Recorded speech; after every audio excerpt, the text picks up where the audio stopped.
Hi అండి. ఈరోజు మన ఇంద్రమ్మ కాలనీ హౌసెస్ ఎలాగున్నాయో మీకు డీటెయిల్గా చూపిస్తాను. ఇది కాంగ్రెస్ పాలన కాలం నాటి ఇళ్ళు.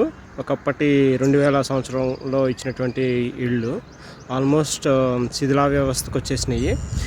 సెంట్రల్ గవర్నమెంట్ కాంగ్రెస్ ప్రభుత్వం ఉన్నప్పుడు 2006లో మన రాష్ట్ర ప్రజలకు ఇచ్చినటువంటి ఈ ఇంద్రమ్మ పథకం కింద అనేక మందికి రేషన్ కార్డు ఉన్నటువంటి వాళ్ళందరికీ ఈ ఇళ్లను ఇవ్వడం జరిగింది. ఇవి ప్రస్తుతం ఎలా ఉన్నాయో ఒకసారి చూద్దాం రండి. నేను ఎక్స్ప్లోర్ చేసేటటువంటి ఇంద్రమ్మ ఇల్లు అడ్రస్ వచ్చేసి Indiramma colony, Bahadurpally, near by Jeedimetla, Suraram. ఈ విధంగా ఆ లొకేషన్లో ఉన్నటువంటి ఇంద్రమ్మ ఇళ్ళని నేను ఎర్లీ మార్నింగ్ క్యాప్చర్ చేయడం జరిగింది. మీరు ఈ ఇంద్రమ్మ కాలనీ బహదూర్పల్లి లోపలికి వెళ్ళాలంటే ఇది starting entrance. So dead end వచ్చేసి ఈ ఇళ్ళన్నీ కూడా లొకేట్ అయి ఉంటాయి. ఇక్కడ మీరు చూస్తున్నటువంటి ఇల్లు వచ్చేసి ఇంద్రమ్మ కాలనీ. స్ట్రైట్గా ఆ కనిపిస్తున్న ఇళ్ళే ఇంద్రమ్మ ఇల్లు. ఇక్కడ మీరు right side and left side చూస్తే చాలా బ్లాక్స్ ఉంటాయి. ప్రతి బ్లాక్ మీరు చూసినట్టయితే శిథిల వ్యవస్థకు వచ్చేసి చూడడానికి చాలా అందవిహీనంగా కనిపిస్తుంది. చూడడానికే భయమేస్తుంది. అయినా సరే ఇక్కడ అందరూ కూడా ఈ ఇళ్లలో స్టే చేస్తూ ఉన్నారు. అప్పటి రాజశేఖర్ రెడ్డి హయాంలో ఇచ్చినటువంటి ఈ ఇళ్ళు ఇప్పుడు సిచ్యువేషన్ చూస్తే చాలా అంటే చాలా శిథిల వ్యవస్థలో ఉన్నాయి. అయినా ప్రజలు ఇక్కడ ఉండేటటువంటి అనేకమైనటువంటి ఫ్యామిలీస్ ఇక్కడ స్టే చేస్తూ ఉన్నారు. ఇక్కడ మీరు చూస్తే రోడ్లు చాలా అంటే చాలా బ్రాడ్గా ఉన్నాయి. బిల్డింగ్కి మధ్య గ్యాప్ కూడా చాలా ఎక్కువ ఉంది. చెప్పాలంటే ఇది చాలా చూడడానికి లొకేషన్ నాకు బాగా నచ్చింది. కానీ ఇల్లు మాత్రం చూసి చాలా ఫీల్ అయ్యాను.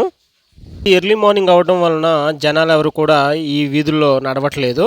చూడడానికి ఏదో బూత్ బంగ్లా లాగా కనిపిస్తున్నాయి. భయపడొద్దు. సో నేనైతే ఎర్లీ మార్నింగ్ వాక్ చేసుకుంటూ ఈ చుట్టుపక్కల తిరుగుతూ సరదాగా కాసేపు ఈ వీడియోని క్యాప్చర్ చేశాను. మీరు ప్రతి బిల్డింగ్ని మీరు అబ్జర్వ్ చేసినట్టయితే ఎక్కడికక్కడ పెచ్చులు ఊడిపోయి వర్షం పడిపోతూ కనిపిస్తున్నాయి. ఇళ్లలోకి వర్షం కూడా వచ్చేస్తుందని అక్కడ ఉన్నటువంటి ప్రజలు చాలామంది అంటున్నారు. మీరు ఈ గోడలు చూసినట్టయితే ప్రతి గోడలో నుంచి వాటర్ అనేది వచ్చేస్తుంది. చూసారు కదా, ఎక్కడికక్కడ చెమ్మ ఉంది. గోడలు బీట్లు ఇచ్చేసి అచ్చులనేవి ఊడిపోయినాయి. ముఖ్యంగా వీటి కన్స్ట్రక్షన్స్లో చాలా లోపం ఉన్నట్టుగా నేను గుర్తించాను. కన్స్ట్రక్షన్ ఇచ్చినప్పుడు వీటిలో ఎక్కువ శాతం సిమెంట్ అనేది లేదు, ఎక్కువ ఇసుకే కనిపిస్తున్నట్టు అనిపించింది ఆ పిచ్చులను నేను చూసినప్పుడు. సో ముఖ్యంగా అదే టైంలో ఇచ్చినటువంటి రాజగృహకల్ప ఇళ్ళు ఇంకా స్ట్రాంగ్గా ఉన్నాయి.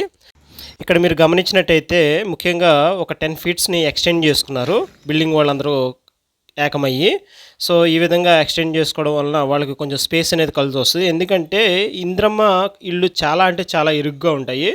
రాజగృహకల్ప ఇల్లు సింగిల్ బెడ్రూమ్ అయితే అది మరీ సింగిల్ బెడ్రూమ్ కాకుండా ఒక చిన్న గదిలాగా అనిపిస్తుంది. మీరు చూసినట్టయితే ఇంద్రమ్మ ఇళ్లలోనే ఇంకో రకమైన ఇళ్ళు ఉన్నాయి. 4 ఫ్లోర్స్ ఉంటుంది. అవి కూడా శిథిల వ్యవస్థకు వచ్చేసినాయి. ముఖ్యంగా ప్రస్తుతం ఉన్నటువంటి మన ప్రభుత్వం వారు ఈ ఇళ్లను పట్టించుకుని ఆ ఓనర్స్కి ఎంతో కొంత అమౌంట్ సాయం చేయడమో లేకపోతే కొత్తగా కన్స్ట్రక్ట్ చేయడం జరిగితే చాలా బాగుంటుందని నేను అనిపిస్తుంది. ఈ ఇంద్రమ్మ ఇళ్ళకి డిమాండ్ బాగానే ఉంది. దీని కాస్ట్ వచ్చేసి ఆల్మోస్ట్ 3 నుంచి 5 lakhs మధ్యలో చెప్తున్నారు. ఇంకా ఎక్కువ కూడా ఉండొచ్చు ఫ్లోర్ని బట్టి. అదండి, ఈ విధంగా మీకు ఇంద్రమ్మ ఇళ్ళ గురించి విపులంగా ఎక్స్ప్లెయిన్ చేయడం జరిగింది. ఇక నాకు టైం దొరికితే ఇంకెప్పుడైనా ఆ ఇంద్రమ్మ ఇల్లు లోపలికి వెళ్ళి ఫ్లోర్ ఎలా ఉంటుంది అనేవి డీటెయిల్డ్గా మీకు క్యాప్చర్ చేసి చూపిస్తాను. ఇది ఎర్లీ మార్నింగ్ అవడం వలన ఎవరు బయట కనిపించకపోవడం వలన నేను వీడియో క్యాప్చర్ చేయలేకపోయాను. వీలైతే మరిన్ని వీడియోస్ కోసం ఈ ఛానల్ సబ్స్క్రైబ్ చేసుకోండి.